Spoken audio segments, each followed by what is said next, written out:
Bonjour, l'ambiance est médiocre là. Heureusement, heureusement qu'il fait beau, parce que sinon, c'est le seul truc qui rattrape le tout là. J'ai passé un week-end, somme toute, pas du tout reposant. Je suis tombée malade dans la nuit de... Enfin bref, j'étais malade tout le week-end. J'ai eu la gastro. Donc j'ai... comment dire, pour mes consoeurs hémétophobes, j'ai rendu toute la journée du samedi et j'ai dormi toute la journée du dimanche. C'était pas drôle. Donc je me suis pas du tout reposée. Et donc là, je suis dans un état. Donc voilà comment vous me retrouvez aujourd'hui. C'est compliqué. J'ai pas envie de vlogger, j'ai pas envie de travailler, j'ai envie de rien. Parce que déjà, je suis fatiguée par la maladie. Enfin là, je suis plus malade, mais je suis exténuée par... Mon corps, il en a marre. Et en plus, j'ai l'impression qu'on m'a volé mon temps.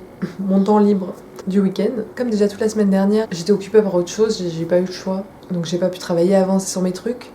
Donc j'attendais vraiment ce week-end pour prendre du temps pour moi. Et non, c'est pas très grave.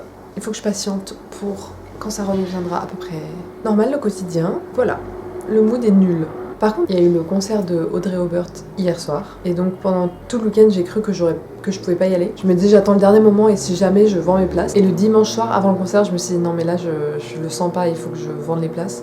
J'ai tenté, vu que elles sont ni échangeables ni remboursables, j'ai tenté de faire un TikTok pour vendre mes places. Il y a eu personne qui est intéressée, enfin qui... Bref, ça n'a rien fait, donc je me suis dit bon, bah c'est un signe, faut que j'y aille. J'ai amassé toutes mes forces pour aller à ce concert. Et je suis trop contente d'y être allée parce que c'était génial. C'était au Trianon, une salle que je ne connaissais pas. Et c'était placement libre. Et au Trianon, donc il y a une fosse debout, mais il y a aussi des balcons avec des fauteuils. Et on a eu de la chance parce qu'on a réussi à avoir de place avec mon copain, assise. Parce que je pense que j'aurais eu du mal à tenir debout le temps d'attendre le début du concert. Mais finalement, on a été debout pendant le concert parce que personne n'était assis, donc on ne voyait rien. Et même debout, on ne voyait rien en fait. Donc on essayait de la choper à travers des petites trouées. Mais c'est pas grave parce que j'étais trop contente d'entendre les chansons live. Et il y avait une super ambiance, très girly. Il y avait beaucoup de femmes et plutôt beaucoup de jeunes femmes, genre voire des ados. Mais c'était trop sympa comme ambiance. Mais c'est vrai que c'est juste dommage parce qu'on voyait pas grand chose. Donc on a un peu loupé le show quoi. Et le son était pas terrible. On entendait plus la foule que elle. Alors que je sais qu'elle est super bonne en live. Genre elle maîtrise super bien sa voix. Et le seul hic aussi c'est que c'était assez court. Je crois que ça a duré genre 50 minutes. Donc c'est un peu expéditif je trouve.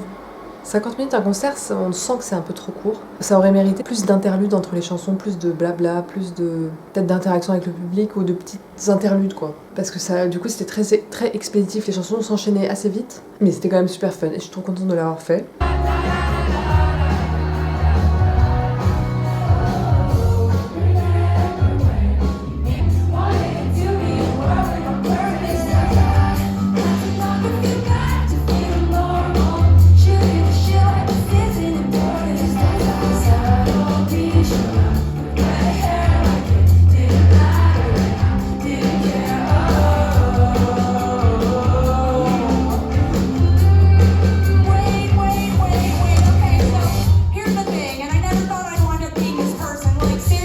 Après le concert, j'étais au bout de ma vie, j'avais tout donné.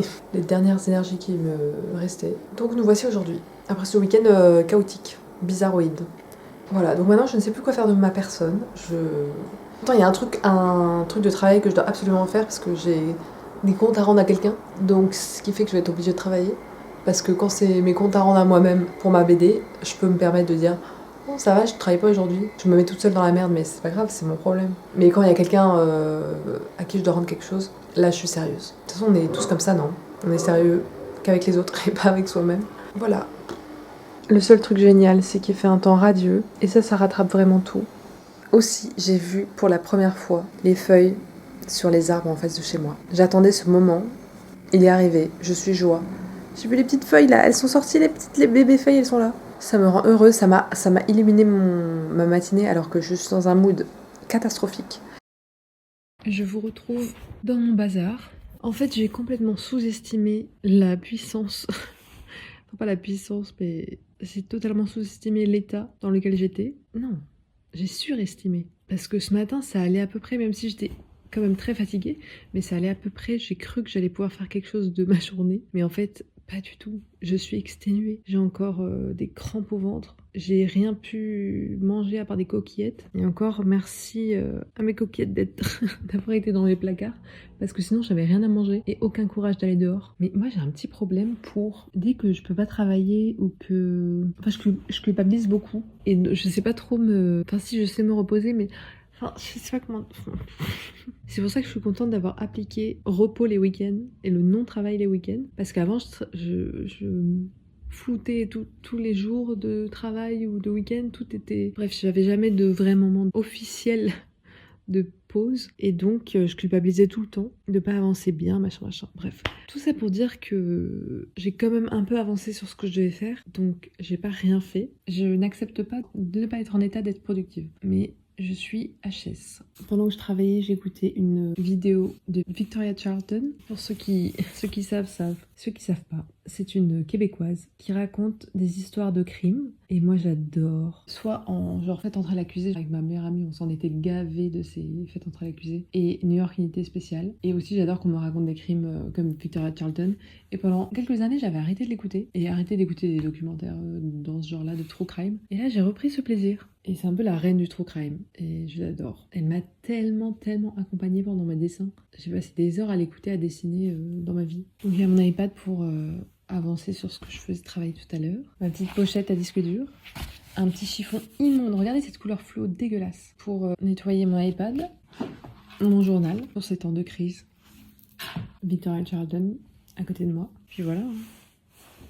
Ah, il y a aussi mon carnet avec les instructions du travail que j'ai à faire. Et quand je dis que je sais pas trop me reposer, c'est pas comme si je m'acharnais à la tâche en plus. Hein. En fait, je culpabilise H24 de ne jamais assez avancer, assez faire. Et donc, si je suis malade ou que je suis trop fatiguée ou quoi, c'est encore pire. C'est pour ça que je suis trop contente d'avoir réussi à mettre les week-ends en mode pause. Parce que maintenant, les week-ends, je culpabilise pas du tout, quoi. Je sais que c'est juste un week-end. Et c'est tellement agréable. C'est tellement plus sain aussi. Il n'y a rien sur mon planning de la semaine. J'ai même pas fait mon planning de la semaine. C'est dire que je suis pas... Ah, sauf élection du premier tour. Mais attends, c'est cette semaine-là? Je voulais me poser avec vous pour faire ma liste de ménages de printemps. Pour noter tous les tours. En fait, je crève de ça, là. J'ai envie de... Vous comprenez? Mais comme je peux pas vraiment le faire par manque de temps, je dois travailler d'abord. Et aussi un peu d'énergie. Je suis encore un peu moyen sur l'énergie.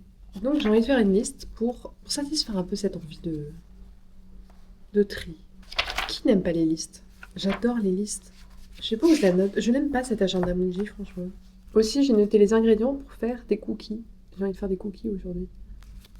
Voilà. Je la mets où, ma liste? Est-ce que je la mets sur mon carnet que j'aime trop? Ce carnet-là, c'est grave mon carnet de liste. Je sais pas. Même cette micro-décision, j'écris la liste sur mon agenda ou sur ça, ça me... Je suis paralysée. Je vais l'écrire sur mon agenda. Ça n'a pas d'importance, Chloé. Fais un choix, on s'en fout complètement.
Je viens à l'instant de finir la lecture de Madame Bovary Party Booking.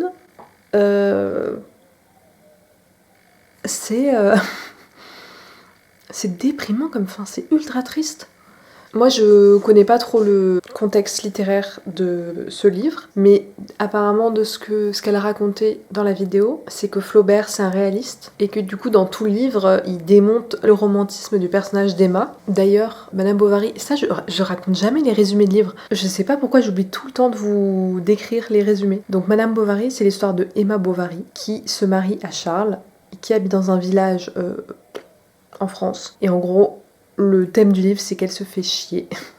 Elle s'ennuie pendant toute sa vie. Et en fait, elle est ultra romantique et elle cherche les grands sentiments, elle cherche à vivre une grande vie, de grandes émotions, et elle ne peut pas parce que la vie est banale. Et donc, elle cherche par la luxure et par la débauche, en gros, à trouver ce romantisme qu'elle ne trouve jamais, en gros. Bon, la fin du livre est très connue, mais je vais pas vous la dire au cas où si vous voulez pas être spoilé. Mais en tout cas, ce livre est très triste. Donc là, j'ai appris que c'était justement un livre réaliste et Flaubert refuse à Emma pendant tout le livre un brin de romantisme. En fait, tout ce qu'elle fait pour chercher à avoir du romantisme dans sa vie, c'est un échec. Il y a beaucoup de passages où on est dans la tête d'Emma et avec toutes ses aspirations ultra grandioses, vs des passages sur la vie du village. Donc on suit beaucoup la vie du village avec le pharmacien, l'apothicaire.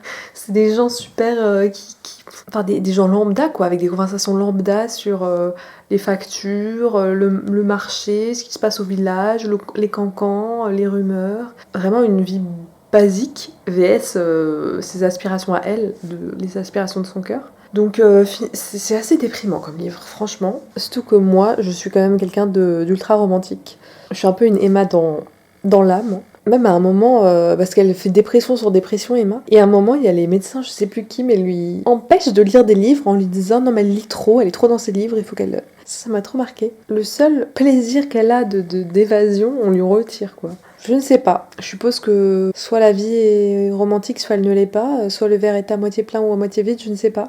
Grande question philosophique. Je suis hyper contente d'avoir enfin découvert ce classique. Il y avait beaucoup de passages que franchement j'ai trouvé ennuyants. Et si c'était pas cette youtubeuse là qui m'avait lu le livre, je pense que je me serais ennuyée à la lecture. C'est fastidieux parce que, enfin je sais pas si je me serais ennuyée, je lis bien du Balzac, mais ça dépend des affinités de chacun. Mon Balzac il me fait pas du tout chier. Enfin bon, j'ai fini cette lecture, je sais pas combien d'heures de vidéos j'ai regardé. Enfin, j'ai écouté du coup. Et puis j'avance bien sur mon illustration que je dois faire. Je vous en parlerai si ce projet aboutit à quelque chose. Petit à petit, je reprends vie. Je vous avoue que là, j'enchaîne physiquement. Donc petit à petit, je reprends vie, mais c'est compliqué là. J'ai toujours pas repris mon travail sur ma BD. Je suis un peu dans le déni de me dire, mais si, je vais y arriver, c'est pas grave si je prends du retard. Et à la fois, j'ai envie de me dire, oui, t'as pas le choix, Chloé. Donc là, je prie pour que finir cette illustration aujourd'hui, donc conclure ce truc-là, pour pouvoir demain reprendre ma BD à fond, enfin concentration sur ma BD uniquement. Donc petit plaisir,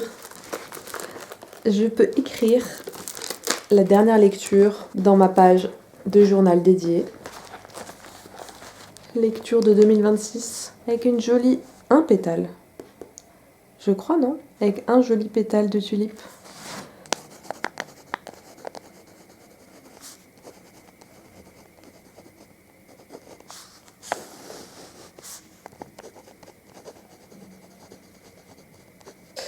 Bon, je continue mon travail.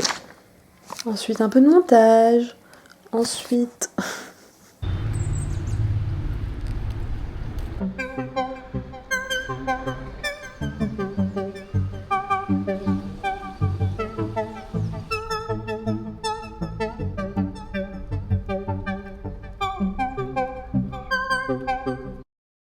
Hier, pendant que je finissais l'illustration sur laquelle je travaillais, j'ai écouté une conférence du même monsieur qui avait fait une conférence que j'avais écoutée sur Balzac, qui s'appelle Gérard Gingembre. J'ai pris plein de notes sur mon nouveau carnet, enfin nouveau, je vous l'avais montré, dédié à des notes. C'est mon nouveau terrain de jeu. Pour l'instant, il ne se produit rien de merveilleux, mais le fait d'avoir un carnet dédié à la pratique de prendre des notes, comme quand tu apprends des choses à l'école, et aussi à essayer de cultiver ma réflexion, ça m'intéresse, Enfin bref. Donc j'ai regardé cette conférence qui m'a été proposée dans mon algorithme sur Madame Bovary. Et j'étais bien contente de tomber dessus. Non pas que ce roman m'ait particulièrement passionnée, mais comme il m'a laissé un peu... Enfin, j'ai adoré l'expérience de la lecture avec Tiboukin, qui s'appelle Marilyn, j'ai appris ça d'ailleurs. J'avais envie d'en savoir plus sur le contexte de l'œuvre et le romantisme et tout. Et, de toute façon, et le sujet du romantisme, ça m'intéresse parce que comme moi, je me sens une romantique dans l'âme. Enfin bon. Et du coup, la conférence parlait de ça et du fait que Flaubert ait eu envie, dans son œuvre, de purger le 19e siècle du romantisme.